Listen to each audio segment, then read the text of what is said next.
Hello, everybody, and welcome to the Nomads Fantasy, weekly video game and movie podcast where we make a new universe our home every week. Today, we are catching up on May of 2024 to see what we've been playing.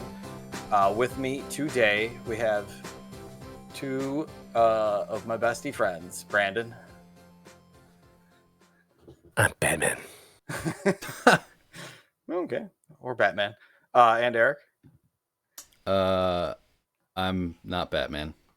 No, I don't think either of you are Batman, but you're both in your second stage of fatherhood now together. So that's right. Glad to say that we're all, I don't know what you call brothers that have all been snipped at a certain point, but we're not. Me and Brandon are technically Eskimo brothers now, I guess.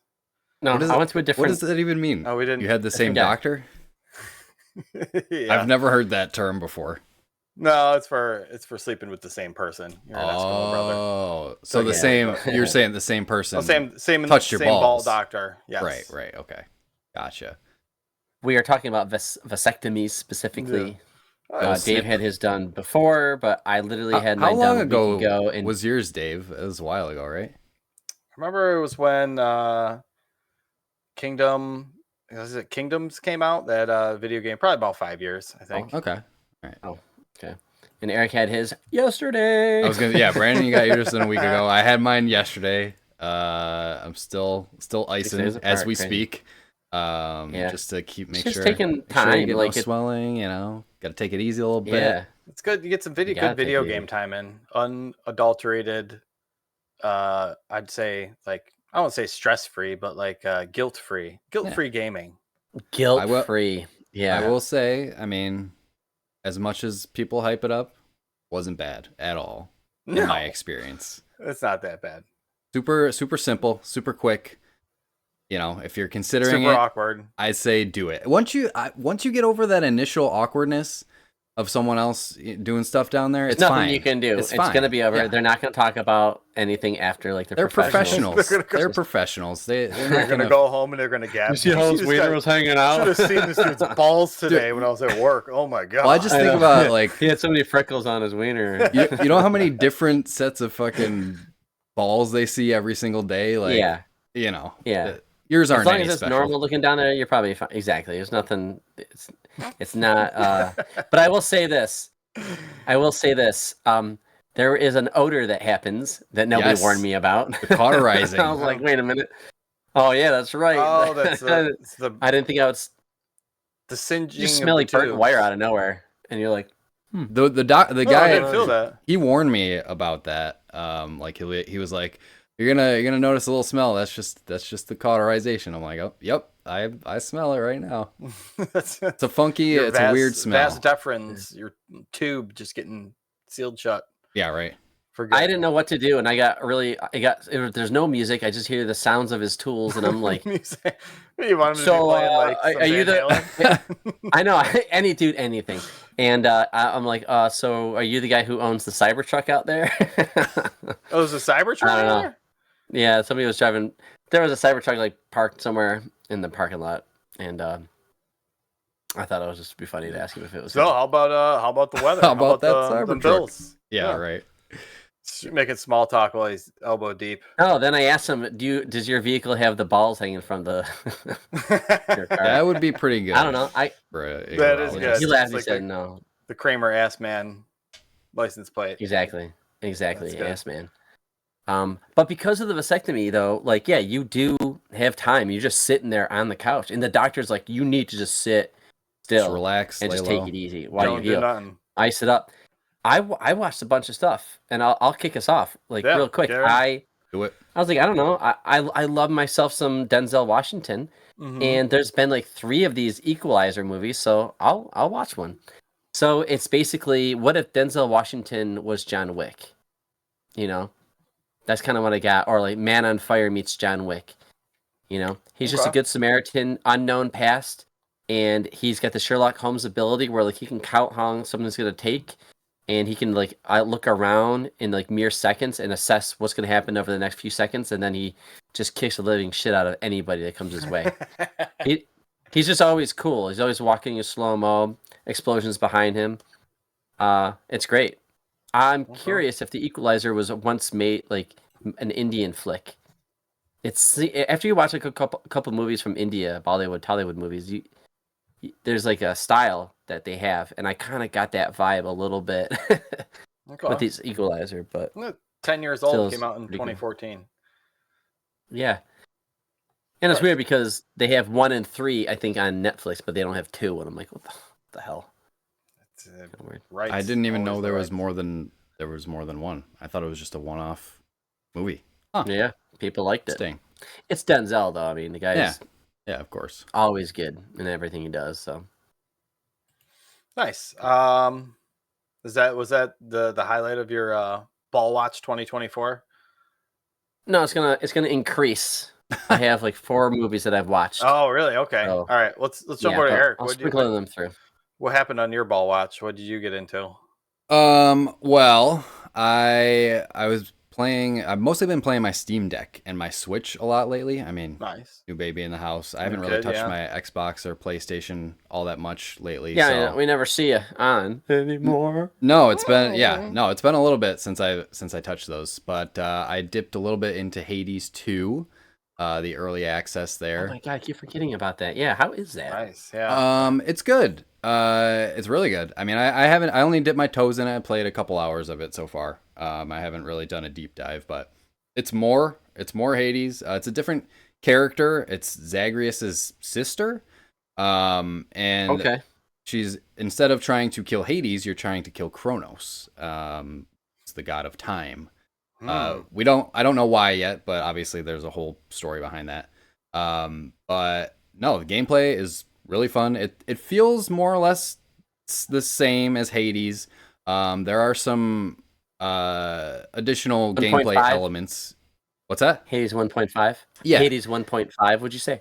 Yeah, I mean, I feel like I haven't dug deep enough into it to see, why it deserved like a full-blown sequel. But there are some different gameplay elements. The weapons are more or less the same. You got your spear type weapon, your like fast blades, stuff like that.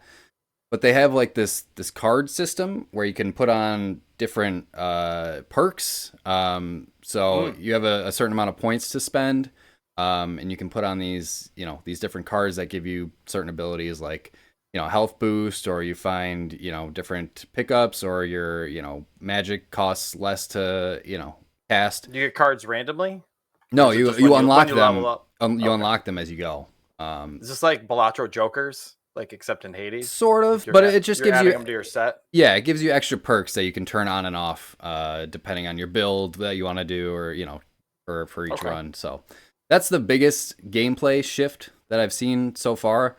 The rest of it's more or less the same. You're going through these floors, but it's beautiful, as same as the first game. The art is amazing. Characters are great. Voice acting's great, and like it's early access, but it feels really fully fleshed out and featured already. So I'm excited to dig deeper into it. But so far, I'm having a good time. Nice. I'm excited for that. Do they have a date for when that's in early access now? Do they have a date for when it's going to come out? Next year. It's slated for next year. Okay, yeah. So it's not this year. Okay, nice. I held off this long. I think I'm going to hold off long enough. I may try and dive into Hades 1, but we'll see. That sounds. So you got to finish Hades. Sounds good. Yeah, that's kind of what I never beat Hades. At once? No, every time I got them, he kicked my ass. Oh, all right. That's not the best, but all right. Well, I can jump into something that I've been playing.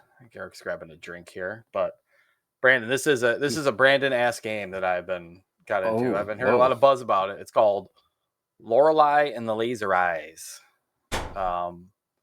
It came out for Switch on the May 16th this month, like 2 weeks ago, and it's on Steam, I believe, as well. It is a puzzle game. Okay. Where I read this Steam description. A woman summoned by an eccentric man to participate in a project in an old hotel somewhere in Central Europe becomes embroiled in a game of illusions. Okay. So imagine you're in like a Resident Evil like mansion or whatever, something like that. Yeah. Creepy third person, you're walking around and interacting with stuff, except it is filled with puzzles from adventure like an escape room kind of thing. Okay. So there's puzzles all over the place where, Okay. like, you open up this door and this door gets you into, a room, and there's a couple puzzles, and whatever that unlocks will get you into the next room. And, you're walking around the environment trying to figure out, like, why you're here, essentially, and what there's some sort of mystery going on. It reminded me called? Lorelei and the Laser Eyes. It's very it's got an interesting creative look to it where it's mostly monochrome and only certain things pop out with color. So far lately it's just been blood. Essentially, I'm assuming it looks kind of like Sin City, the way that they use color to like accentuate certain things. So yeah, it's super interesting the way that you can jump from, one puzzle to the next. And essentially, it's kind of like, it reminds me of like the old PC game. Do you remember Seventh Guest? So I was going to say, it sounds like Resident Evil meets Seventh Guest with like PlayStation 1 graphics. A monotone, black and white, but with some pink or red involved as like an accent color. Okay. I mean, it's got very positive reviews on Steam. Oh, yeah. Yeah. It's fairly new, so I think everybody's still trying to figure it out. This one, I feel like you want to get into it and like immerse yourself into it, because if you step away for a little bit and you forget what's going on with some of the puzzles and stuff like that, it might be hard to dive back into. But they specifically say at the top of it, like, you should play this with headphones on. You should play this in a dimly lit room, and you should play it with a notebook and notebook, pen and paper in front of you. So you can write shit down. I love that. And actually play this game. And it tells you that like 2 minutes into the game. Yeah. Yeah. Right. So you have to have a knowledge of things like the 24-hour clock. There's a fair amount of math in it where you got to like turn dials to add up to a certain number, or you got to like adjust hands of a clock to do stuff. You don't got to do any hard math, but you got to be able to algebra. Yeah. But yeah, so far this game has actually been pretty little surprise. I heard a couple different podcasts talking about it, so it's gotten some. Okay, never even heard of it. It's on Switch as well as Steam. Yeah, Switch, and I can tell you it is $25. So It looks like a game that would be on Xbox Game Pass. Yeah, something like that. It's another Annapurna. Okay. Annapurna published it, so I'm like, all right, gives it my seal of approval. It's like video games A24. Like if you see Annapurna on a video game when it's booting up, you're like, gets a little bit of extra street cred, kind of, because it's gonna be something. So nice. Okay, that's what I got. I know Eric wanted to hear that one, but too bad, so sad. Hey, we're recording, and Eric has legit stepped away. He also has a newborn baby, so who knows? Sometimes he's probably putting the fire out. Mama probably needs help there. But anyways, I want to talk to you, and it's great that you're here, Dave, because one of the other movies I watched when I was on Ball Watch was 2024 Batman. Yes. 1989. Yeah. I just felt like watching it. Such a good one too. Like to go back to like the feeling of it. It's such a mixed bag of emotions watching it, because in my head it's like it's perfect, and then I watch it and it has a great intro, great music, and I was trying to remember, trying to pretend it's 1989, and I haven't seen this movie. I'm trying to pretend like this is the first time seeing it. Right? Like we were growing up, and this was like one of the like Superman and Batman was it. Like they didn't have 40 MCU movies in between. Right. Like, I can see how it's tough to go back. But like when I'm watching it, it's good, and it definitely holds up. Definitely a Tim Burton film. It is wild how many miniatures and models he used in it, and it's like very apparent. Back then I didn't have the eye for it, but now in 4K or whatever, UHD, like watching it, it's like I can totally tell that this is just a camera. Just going.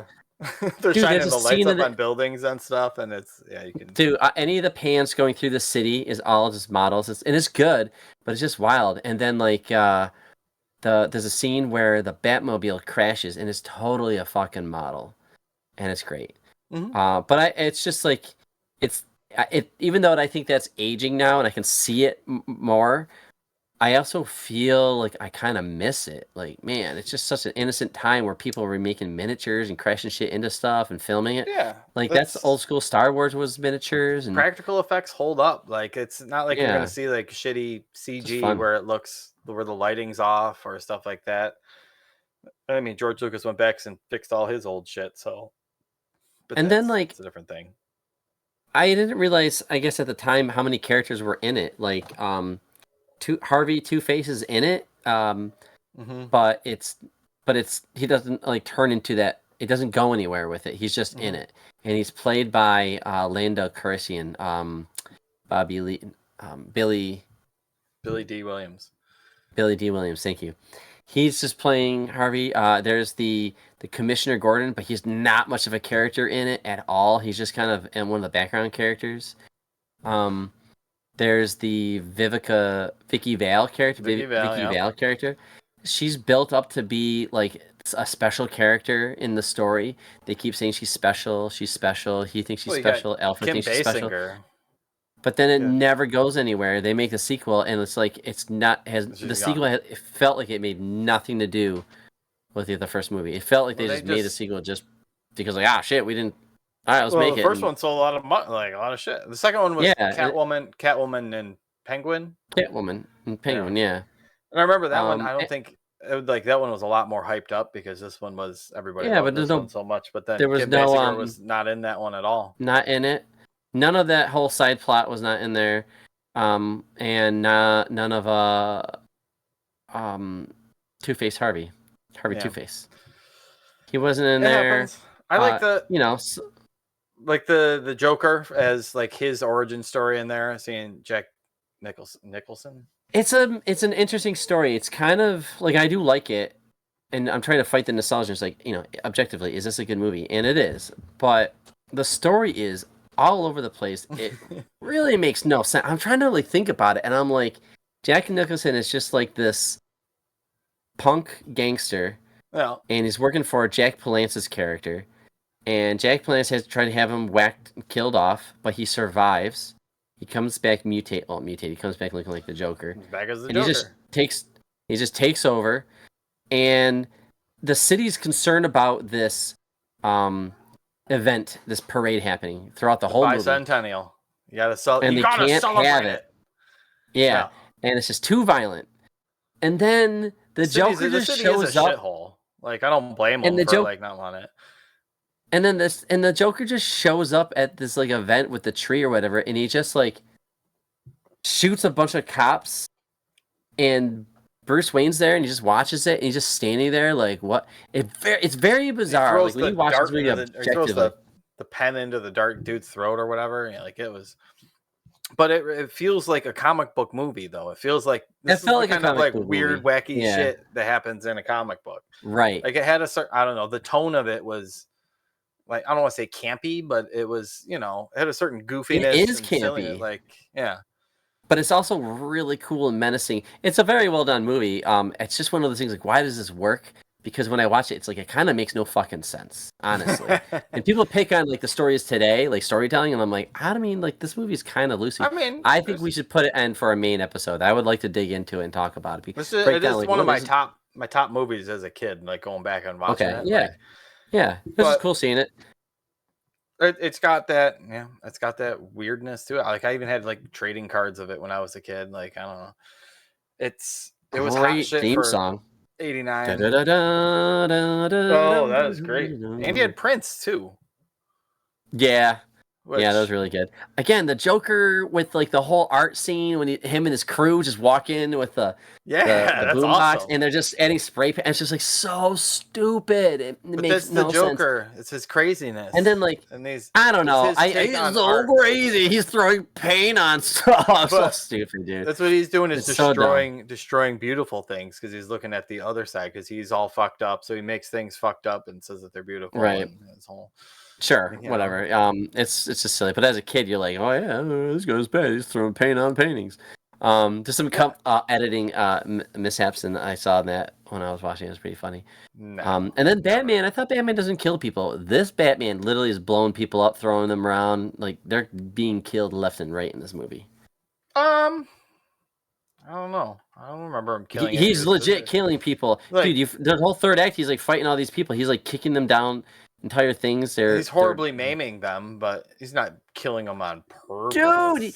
Dude, are you kidding me? There's a scene where these guys are like protecting like the Joker's base, whatever. He comes by with the car and he blows up a building, and it just blows up on fire. No one could survive that. Yeah. Well, then there's this giant black guy that fights him at the end near the bell tower. Right? Oh yeah, that's good. Him.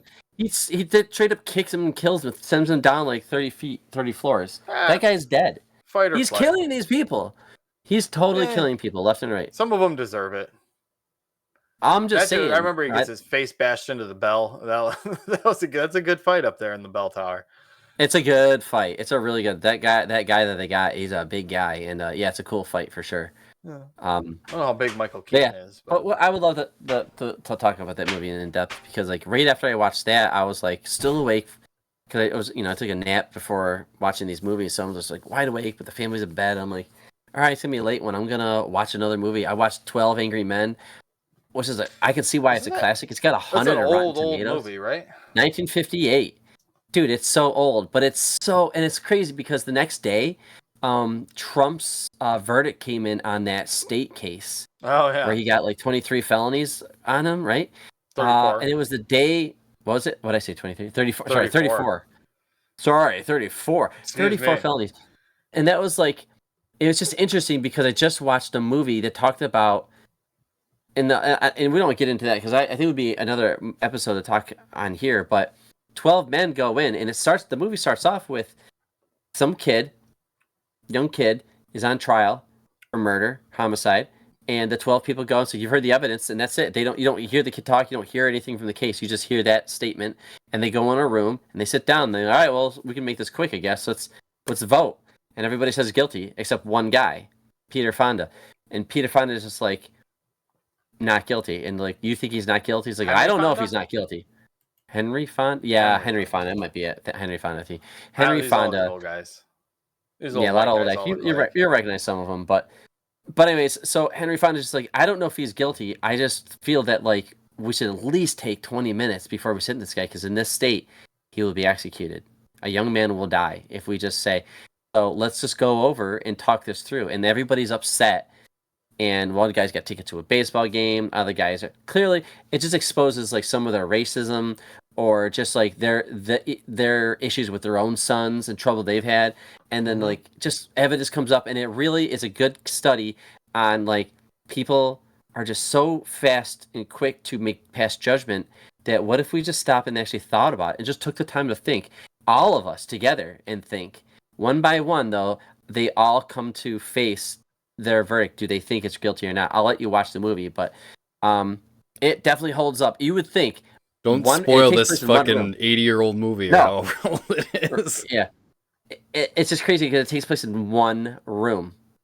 It's just the jury room? That's it? Guys, just the jury room. You don't have any other scenes. The camera doesn't go anywhere else. So it's all one shot? It's not one shot, but there's some long takes. Yeah, they could have. I thought they were going to, because there's some long-ass takes, but no. So that's cool. 12 Angry Men. Sounds interesting. It's weird to go back and watch those movies from the 50s and 60s, and I mentioned we were talking about campy movies before, but like they get kind of cheesy with like their script writing and their dialogue, but it's good. The acting takes you out of it. It's Shakespearean. They're still in the stage acting, those early days of acting. Right. It's very classical stage good acting. Yeah, good call.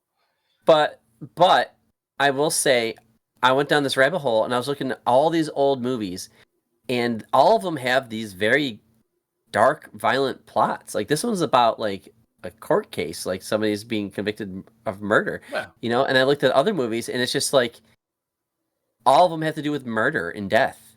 A lot of these movies do. Hell, even Casablanca is a classic, and it really is talking about Nazi occupation. Mm-hmm. I You know? mean, back in the what did you have back then? You didn't have TV back then. You had war, and then going to work, and Right? people Doesn't getting sound fun to murdered live and back shit. then. Yeah, there wasn't a lot Yeah. going on back then. Well, I'm at the age now, I think, where I'm starting to want to look at the old movies, and I can appreciate them, and just seeing some of these old movies, it's like you can see why they have 100 on Rotten Tomatoes. Like they are still I have to watch. Maybe watch pretty impressive. Chinatown. That one was. Yeah. Eric has returned. Yes, sorry. Again, I had to everybody understands you have tend to dad kids, duties. I had new to baby. rock a baby real quick, put her to sleep, and now I'm back. So there you go. Boom. Super dad over here. Quick switch. Nice. Yeah. Is it my turn? Yeah, you're up. Please, yeah. I want to talk about a fun game that I actually played all the way through.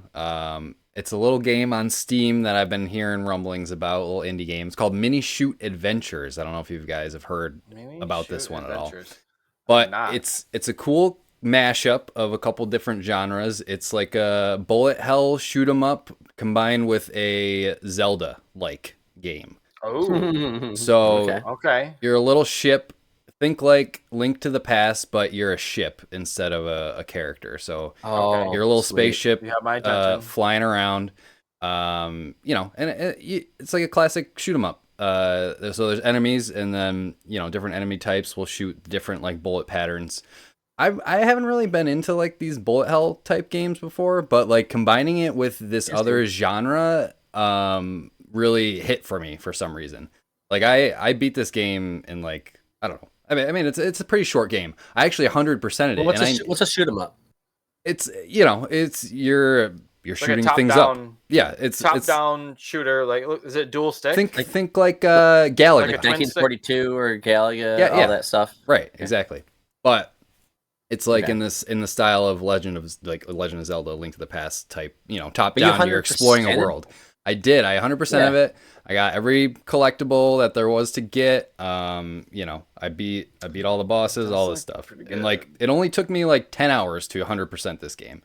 So it's a relatively short game. And if you want to just see credits, you could finish it in, 6 hours probably. But I just liked $15 on Steam. Not bad. $15. But the movement just feels so good moving around this world, shooting stuff, and like there's such a, it pulls you along with the upgrades, because every time, as you're killing enemies, you're gaining experience, and you get these like gems, and you can spend them on different power-ups. Like you can increase your range of your bullets, you can increase your damage, your power, your speed, all that stuff. And you gain, like a Zelda game, as you're going through, you gain different abilities. Like you get like a dash and a dodge, and you increase how many bullets you're shooting at one time. Finding different collectibles in the world. Like there's another form of currency where you can buy like special upgrades and stuff. But it's really cute art style. And it's super fun. I mean, looks like an old school Flash game. Is there a story to it? There is. The story is probably the weakest part. It's just like this ancient power, something about crystals. I don't know. The story was not. Yeah. So the story was. Go on. The story was not the strongest part of the game. There is. So I completed everything in the game, because there's like an ending, but then there's like a true ending. Like you go and beat like one final boss that's like much harder than the initial final boss. So I did that, and then after that, there's like this arena mode you can do. But that's the only thing I didn't like 100% beat all the way.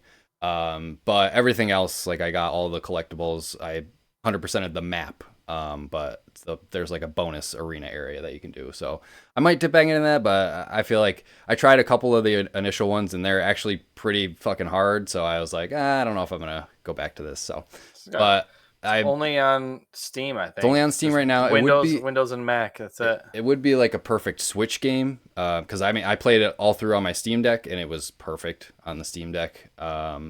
So yeah, definitely recommend Minishoot Adventures, and it's weird name because it's like Minishoot, but there's a weird apostrophe at the end of Minishoot. I don't know why, but that's just how it is. But yeah, Minishoot Adventures. Maybe they're adding another one. But that was a fun one that I actually played all the way through to completion. So Right. a good one. Of course. All right. I got one. I've been watching randomly show called Conan O'Brien Must Go. Okay. Okay. This I think is I heard a about new this. one. Just came out on Max. I think it just came out in April, so it's pretty new. There's only 4 episodes of it, but they're all like an hour long.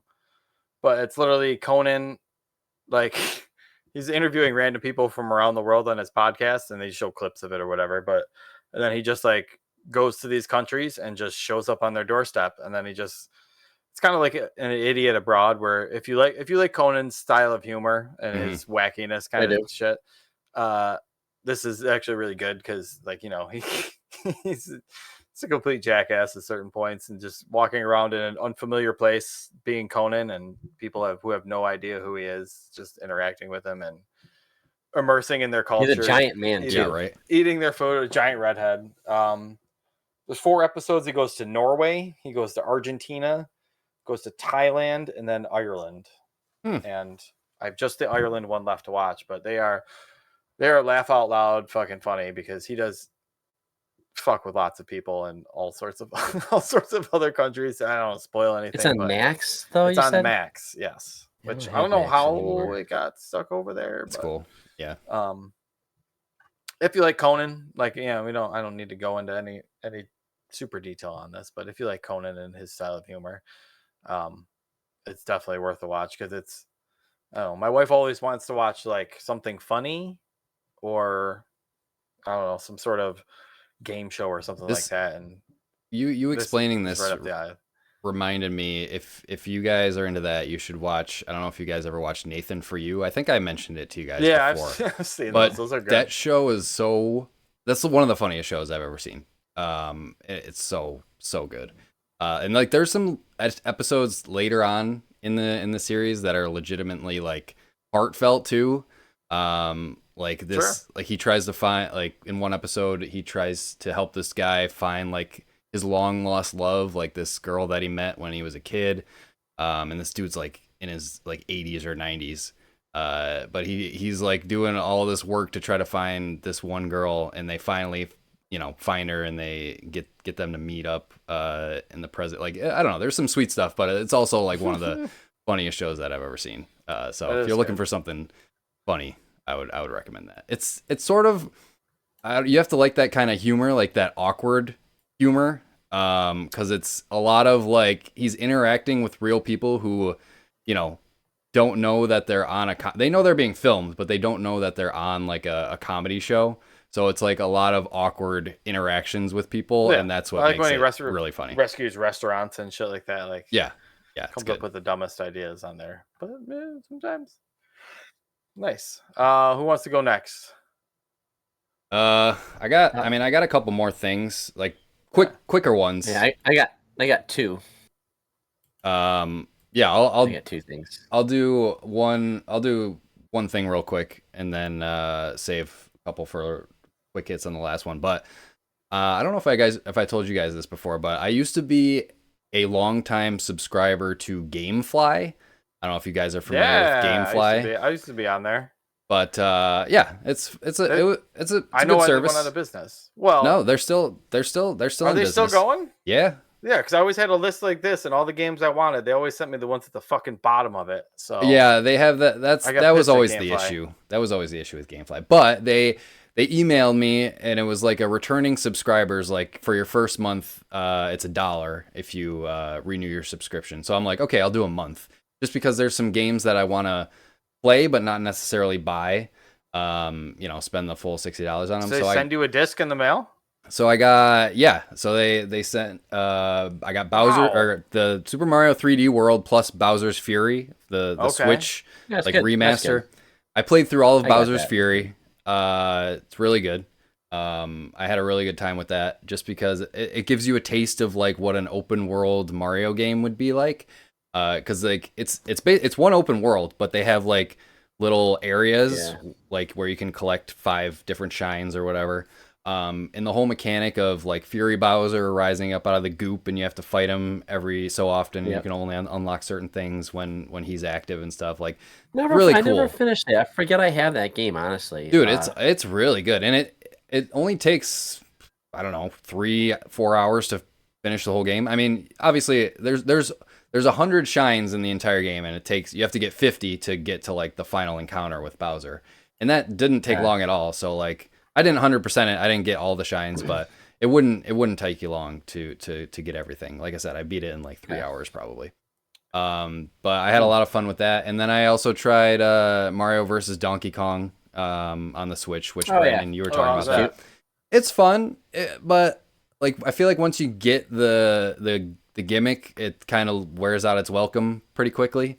You know, the puzzles are fun, but they don't really evolve them that much throughout the game.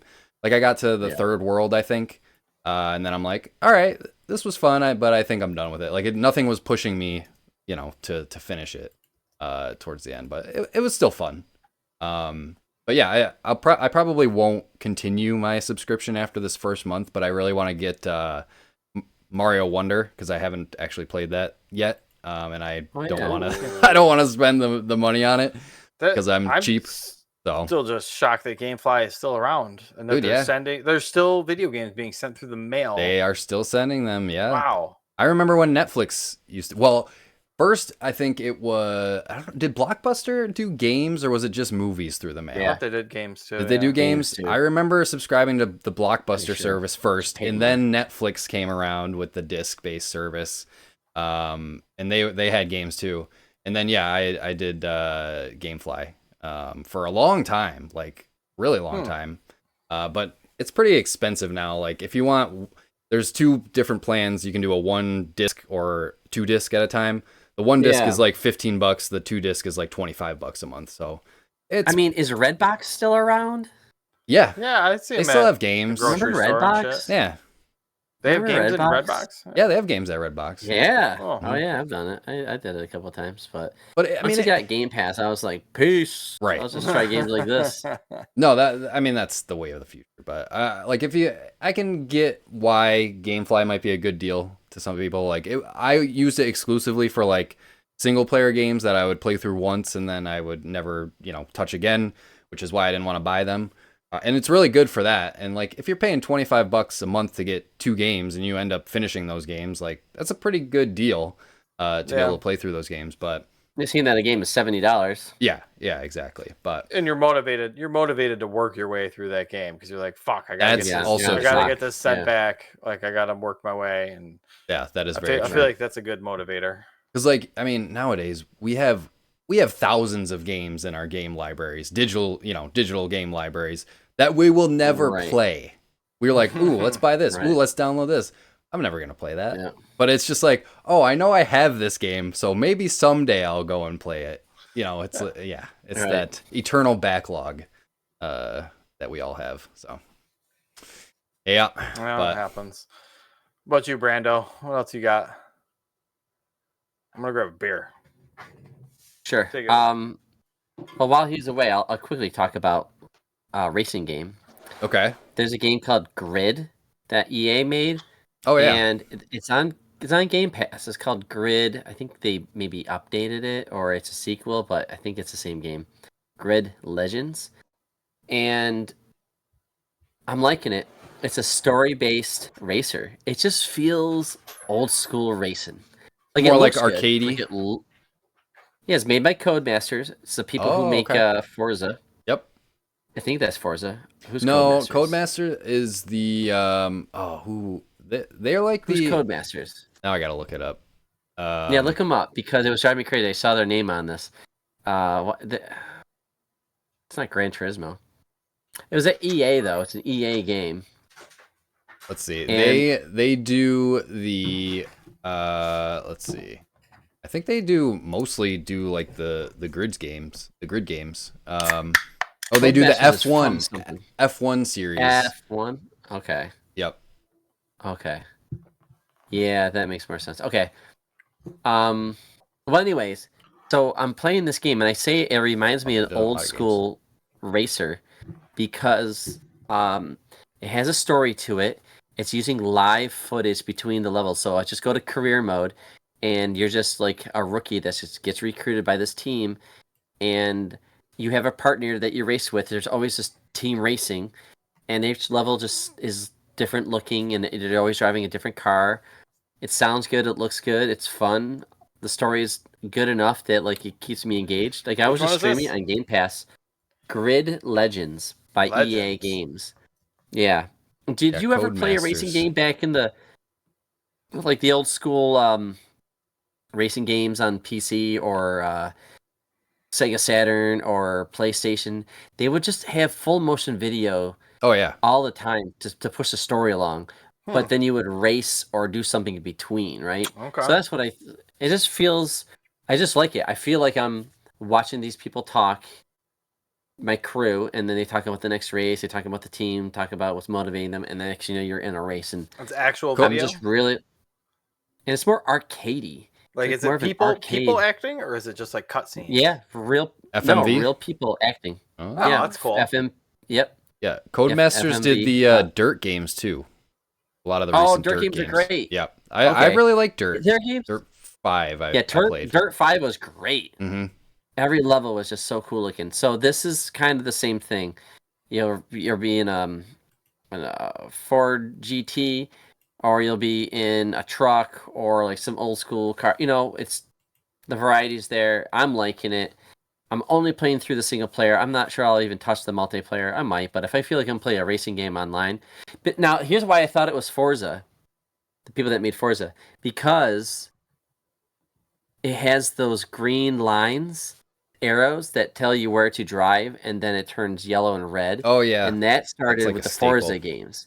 Yeah, I didn't know that other people... Now all racers are using that? Okay. I feel like a lot of it's weird that you say this one's more arcadey, because those are usually reserved for like more of the simulation type racing games where you're trying to do like perfect cornering and getting your turns right and stuff. Yeah, those ones are boring. Yeah, like, right. You want the this game does encourage that. Like, you have a handbrake and like you're supposed to take those turns and stuff like that and get between people. Yeah.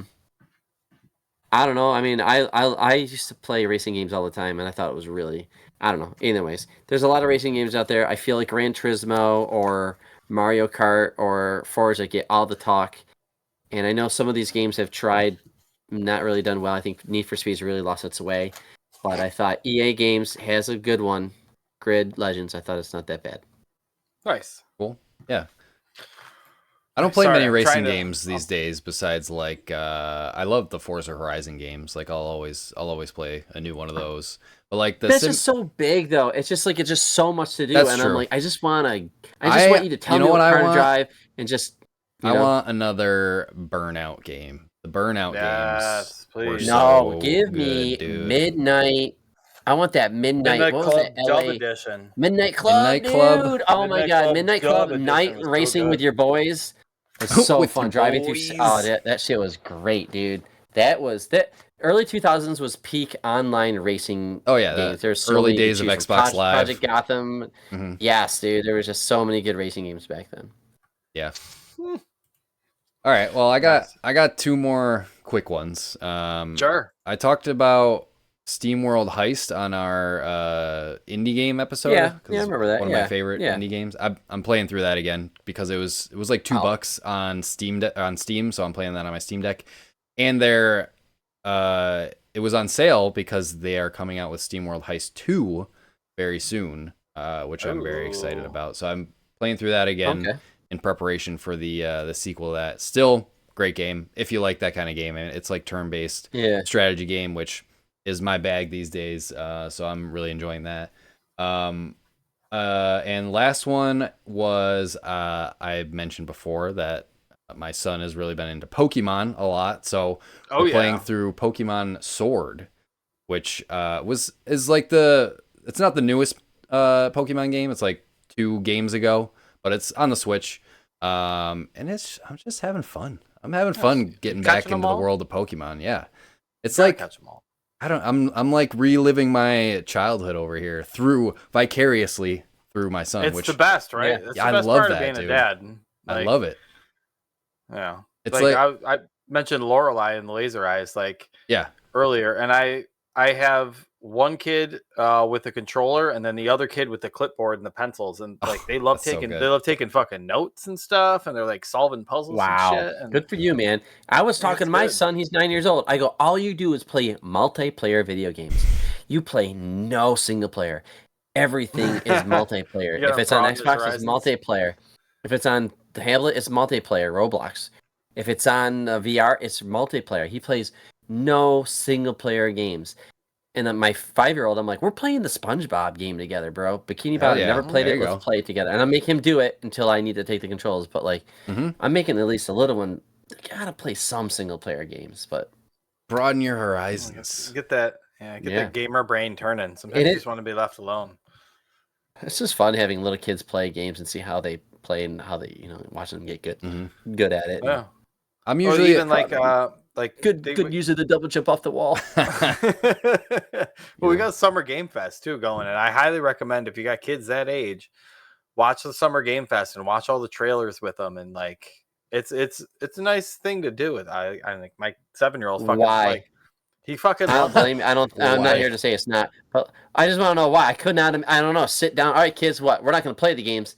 We're gonna watch them. No, you get to see. My kids are gonna be like, see what's coming out. No, my kid's like, it's like his Christmas where he's like, you get that excitement and that fucking joy of like, oh, I wonder if they're gonna like when Astrobot just got announced. I was gonna say, did you show him the Astrobot trailer? Yeah, the kid almost shit his pants. Like it was. I can't wait for that new Astrobot game. It blew his little mind when. Oh my god! I gotta get my kids off Roblox. He's been asking for an Astrobot game for a while, and I told him, I'm like, I don't think they're gonna make another one. Like, I don't know, it's fucking Astrobot. Like, looks it's so a pack-in game. Good.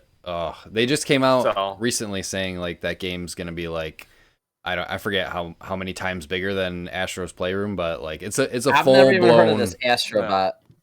Dude, it's what in the world is freaking good, man. It's the first one was Astrobot Rescue Mission, the PlayStation exclusive, which was Astrobot Rescue Mission was a PlayStation VR game, which I played through, loved it. Okay. And Astro's Playroom was basically a pack-in with the PlayStation 5.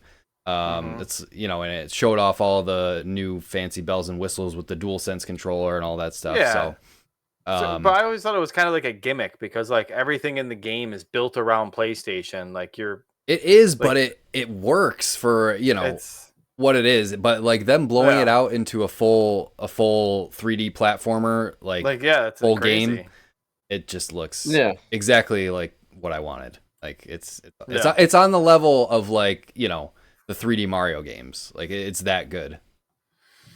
Yeah. Back to the point. Watch Summer Game Fest with your kids. You can rate the trailers. You think things are a daddy game or a Lukey game. Like, it's exciting. I don't know. It's good to be excited about games, I think. And then you get to see what's coming and you kind of get to build like that forward momentum into their gaming. Like, because if they announce a Pokemon game and you're sitting there with your son and you're like, holy shit, it's Pokemon. And then kids start uncontrollably yelling and running around. I'll try.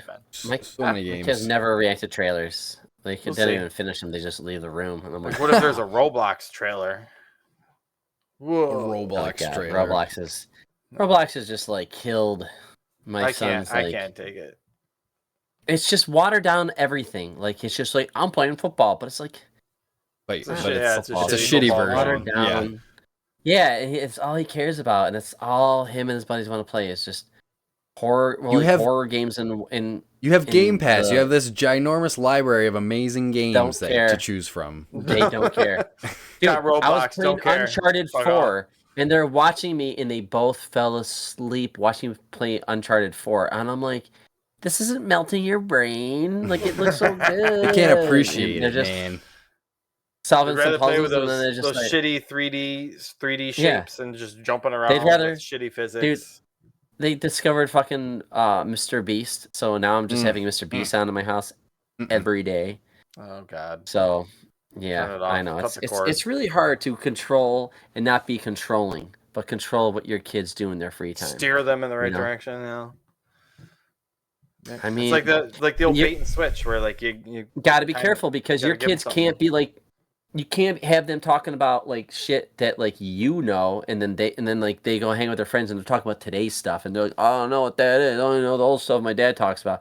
So like there's a balance of like, yeah, you got to know the current content that's coming out, but you got to also respect the classics, and that's what I'm struggling having them video game wise. Movies, Clue, they like the old movies, but video games, gotta respect the classics. If they pick up a Switch and play a Mario game, I would probably cry. Like, but yeah. The happy. I want to say one last thing. Real quick. I finally got around to watching The Wicker Man from 1973. Wicker Man. The Wicker Man, the original Wicker Man, not the one with Nicolas Cage, where he's like, I only know about Nicolas Cage. Yeah, not that shit. It's another guy. Another movie.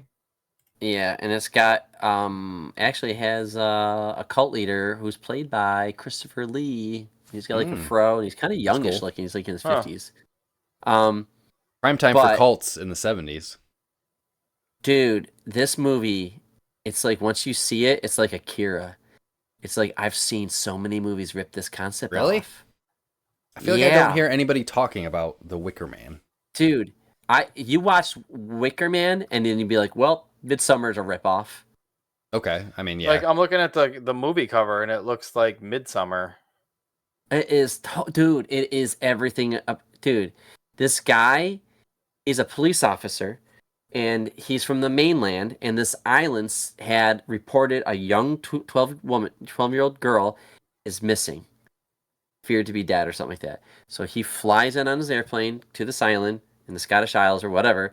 He lands, and it's only one of those airplane boat things, and somebody gets a boat that brings him on, and everyone's just kind of distant and won't talk to him. He's like looking around for this girl, trying to find out, hey, where do I start? I need, I'm trying to investigate. And little by little, he starts unraveling the mystery, and to the very end, and it's just like fucking wild, dude. Now, here's the kicker. 1973, this movie came out. There's so much tits and boobs and butts and naked people in this movie, dude. People are just banging. It's just... So he's super Christian, super religious, and everyone on this island is not at all. Just like Midsummer, where they just go, they're outsiders, they go to sing, and everyone's just very like community and like doing their own thing and free. Yeah, there's all this stuff, and it's just like, so this police officer just like freaking out. Is like, you got to teach the word of God. You got to do what happened to your church. He's just like having a hard time, but he's also trying to hunt down this girl that's missing. It's like a fever dream, man. It's been a while since I've watched a movie, and I'm like, what the hell did I just watch? Nicolas Cage did a remake. How was the remake that bad? It was so bad. That's the one where he's like, not the bee. Which there's no bee scene in the original Wicker Man. But yeah, dude, I highly recommend you spend an hour and 20 minutes or whatever it is and watch the Wicker Man. Okay. It's one of those movies that like when you see it, you're like, oh, this has been done. And most recently, Midsummer. Midsummer is almost by number, almost like just like looking at the cover up for the Wicker Man. Like it's literally that. It's literally that long table with everybody. Yes, and women running around with like things, and then they're doing the chanting, they're singing the songs, and it's just like that. They're just all singing and praising like pagan gods and doing all these things. It's so much like Midsummer. So. And Midsummer's coming back to the director's cut of Midsummer's hitting theaters this summer, June 20th. I don't know if I need to see any more of Midsummer. I'm curious what they're going to be doing. I got random. Yeah, I mean, I'm curious to see what scenes they would add, but interesting. The bear. That was interesting. Yeah. This came out in 1973. Yeah, yeah. Mm-hmm. Okay, weird. Okay, I was thinking it was like inspired by like Jonestown Massacre or something. But that was in 1978. But there was other cults before that, but that's what came to mind when you were talking about that. Yeah, it's a good movie, and it's got a 98 in Rotten Tomatoes, and it's I've been just watching some of these classics that pop culture references. You gotta see this. I'm like, yeah, I do gotta see it. Well, when my fucking balls have been like snipped, I'm like, nah, I'm done playing video games. I really don't want to. I just want to watch something. I just crush a bunch of movies. Fucking Wicker Man, get in there. Yeah, nice. Well, Brandon, you and me also played something this week, and I don't know if you forgot about it, but I remember Halo Forge with the Call of Duty Zombies remake, and it was awesome. Dude, that was so Forge, cool. yes, was sweet. Like, good. Well, we wanted to get playing original Call of Duty Zombies was so cool. To get back into like Halo, because now that Forge is out everywhere now, is that why there's so much shit out now? Like, I don't know why it wasn't out previously, but it always happens. Halo games will come out, a long time, and then but then Forge comes out late, and then the community lets havoc, and there's a big wave of like stuff. So yeah, right now if you go back in Halo Infinite, there's a ton of stuff in there. The game modes are a lot of fun. I'd like to play that with you guys. There's tons of random stuff that you can play. Like the Horde. Dude, they had this whole map for racing. I love the racing ones where like you can get vehicles and you're just playing like Need for Speed, like Cops and Robbers or something. You're just trying to hit. Yeah, just in a Warthog or a Ghost. This is great. That sounds fun. So yeah. Highly recommend if you have Halo Infinite, check it out right now. Because Forge is out, and that's when another version. I'm glad they're still supporting it because like I feel like the tail on Halo Infinite was not very long. You know, it fizzled out quickly. They didn't support it very well. Yeah, exactly. Yeah. But I'm glad Forge is giving it a little bit of a resurgence. We'll see. When it comes out to PlayStation, maybe they'll get another little bump. Who knows? Yeah. So what are you gonna say? Smite 2, Dave? Yeah, absolutely. Smite 2. We played the alpha of, I guess, the newest MOBA. Brandon doesn't seem impressed. No, he doesn't seem too impressed. We didn't do too well. I think that's why. It's just limited. I don't play the game mode they gave you. They gave you 5 heroes. I don't know any of them. 15 heroes, like almost 20. I don't know. There was a lot of like 100. Really, the big. It's kind of like an Overwatch to Overwatch 2 upgrade where they're. Yeah, definitely. Just reskinned it. Yeah, they went from the original was on Unreal Engine 3, and they're jumping from 3 to 5. So, the graphics are better. They're not crazy. They're not gonna. Well, that art style doesn't lend itself to like realism or like realistic graphics. No, I mean you could probably get a lot of particle effects. The camera's pulled in a little closer on them. Closer, yeah. I mean, like the Smite, the original has like 120 something gods or something like that now, and now you get cut down to like it's like the bare 15. But they have the thing where if you buy in now, what is it? The Founders Edition. What was it? $20? Yeah, $30. Get in forever. Yeah, you get all the characters as they come out, and they'll just start pumping them out. Because it's kind of what they did with the first one, where they released with a smaller set, and then they just keep adding gods and gods and gods and gods. So, it was cool to see that get a little bit of juice. We had to play 5 versus 5. We're usually fucking around in arena, and come what may, sometimes we win, sometimes we lose. But 5v5 needs a little more cooperation, and I don't know if we were. Fair weather Smite players just coming in to check out the alpha, coming to see what's going on. Well, I couldn't play my Artemis. No, but yeah, it's cool to see that they're making some upgrades. Like the way that the store has always sucked in MOBA. Like MOBAs, I don't fucking get too into. I don't understand like buying like on a certain path or whatever. I get that you want to like min-max yourself to be either a ranged guy. You gotta get lanes, baby. It's all about the lanes. I know that's all I know about MOBAs. And this one, like you get gold from attack and stuff, and you got to buy like equipment and shit, and you want your equipment to spec you in a certain direction depending on your role for that game or whatever. But in here, they let you can pick a strategy to like level up. So if you want to be more of a tanky build, you just select that in the beginning, and all of the items that it auto buys for you will spec you into the tank direction, or you could go like in a range direction, and it gives you like, I don't know, you got like 2 or 3 of them to choose from when you're, picking your guy. But I thought that was a nice little streamlining of the MOBA. Like, so you were impressed with it? It's more Smite, but it's Smite, but better. It's like Overwatch 2 is more Overwatch, but a little bit better. Smite 2 is. I'll see if it's a little bit better. Right now, it's like a step backwards, I think. It's just because it's alpha and it's limited. It's alpha. You don't have all the characters. You don't have all the game modes in there yet. You don't. Yeah, so to me, it's just like a very specific thing that they made me play, and I was like, I don't want to play this, though. But I didn't have a good time. Like, it's got the, Zeus had a lot of the same moves. like keep comparing it to Overwatch, but it's, characters are transitioning over with some of the same move sets, or they may tweak a move or tweak how it works and stuff like that. So it's a work in progress, but it's something to keep an eye on. I thought it was cool, and now we're both Foundation owners, so now Foundry owners. We're founders, yeah. So we'll be poking at that bear for a little while. So that's it. I had one thing left. You guys got anything else? No, I'm tapped out. Okay, good. And this will be a quick one, and we'll try and keep it just over an hour. This one was on Netflix. It was during Netflix that they had a stream celebration like a couple weeks ago. Yeah, where they did like the Tom Brady roast live, and they did some other shit live. But they did. John Mulaney had his own talk show where he went through live. God. And I know Brandon hates Mulaney. I don't know, for some reason. The guy is not funny. He has some funny stuff. He just tells stories, and they're just not funny. Doesn't like his style. It's irreverent humor. And this was, and it was cool. It's kind of refreshing to see, because it's kind of like your late night talk show, except they just take like the format and they kind of just rip it up and kind of fucking throw it out. Like he'll come out and he'll talk and he'll do a couple jokes. And this one was everybody's in LA. So every episode had to do with something different about LA. And then he would have guests on, like it'd be either like a comedian and somebody from the LA Zoo. And they would just sit down and talk about whatever the topic was. But then they would also take calls, like just from random people that were watching the show live. And they would call in and tell random stories. Sometimes it's fucking funny. Sometimes it's fucking stupid. But they also had like in between, because it's on Netflix, so you got no commercials.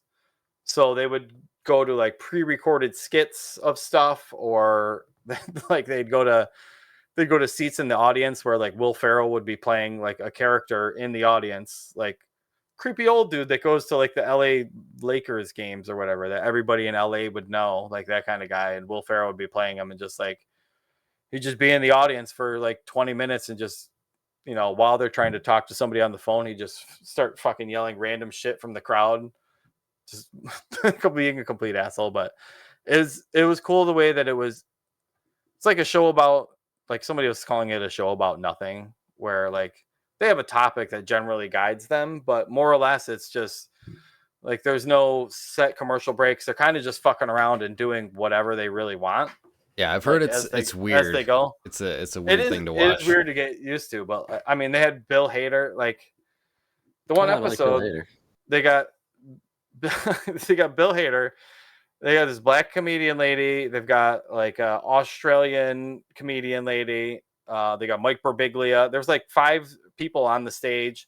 Everybody's talking over each other. They're like, it was kind of just like fucking chaos for a little bit. And Mulaney's just trying to like keep everything on track and keep like people just having conversations and stuff. They're talking about La Brea tar pits, and this black comedian's over here handing out cake to people in the audience. And it's just like this does not sound enjoyable. It sounds like a chaos, mess. But it is. It was. I want to check it out just because I'm curious. Eric, you watch it and then let me know. Yeah, I want to check it out. Brandon's not going to watch it anyways. This is just for you, Eric. Just you and me. Maybe I'll just throw. I like Mulaney. So I was curious about checking it out. But it was cool because like your Dave was saying, it premiered on Netflix like live. Which I don't know if Netflix has ever done like live stuff before. That was like a big thing that week. Yeah. They were gonna do the Tyson fight, but that got postponed. Yeah, they postponed that. But yeah, it's cool that they're kind of experimenting with like live programming. And then it's just on there forever now. So I'll check it out. You can't call in anymore, but no. Certainly it's certainly worth checking. And there's only like 5, maybe 6 episodes. They did it over like 2 weeks, I think. They did, a couple random episodes.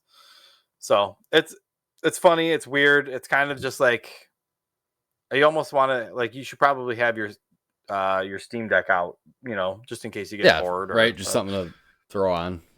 Yeah, it was just like, in the middle of the episode, there's like a John Carpenter interview for like 15 minutes because John Carpenter lives in LA apparently and fucking loves the city. And he's just telling stories about LA and, all sorts of weird stuff. So I could definitely see this coming back with everybody's in New York City, everybody's in Chicago or something like that. And seeing the show travel and doing different, sets set schedules in different cities and talking about different cities and stuff like that. So it was cool. It's cool to see them doing new stuff and streaming stuff on Netflix. Is it's cool to see that they're trying new things. So yeah, check it out. And that, I think, it should be everything for all of us. Yeah. So let's wrap this puppy up. This was a lot shorter than we thought it was. So nice. Less time in the edit room. Thank you. Yep. Eric, why don't you give us the social deets? All right. I'll get out of here. I'll bring us on home. If you want to follow us, you can follow us at Nomads of Fantasy, Twitter and Instagram. You can follow us at the Nomads of Fantasy on TikTok. You can join our Discord, nomadsofantasy.com/Discord. If you want to chat with us there, watch the video version. Give the video version some love. YouTube.com/@nomadsofantasy if you want to see our beautiful faces. Yeah, what do we got next on the schedule? I think we got Monkey Man. Monkey Man, yeah, the Dev Patel starring and directorial debut of Dev. Green Knight. Which is awesome. He was great in the Green Knight. Yeah, he's a cool actor. I'm excited for that one. See him, I've heard really good things about that movie. So. Oh, really? Okay. Yeah. And Jordan Peele was also involved. I think he was like an executive producer or something like that. He's in all cool shit. Okay. So he's got his hand in there. But yeah, I'm excited for that one. But yeah, this was fun as always. I don't know. Snip, snip, nomads. Snip, snip. I don't know. Snippy, snippy. All the nomads are now snipped. This trio of nomads is not gonna be going around any worlds. Exactly. Seating anybody. We've settled down with our tribes. So. We have our yes. We're all set to go. You go like that. Oh, yeah. Well, until next time. Safe travels, nomads. Peace out.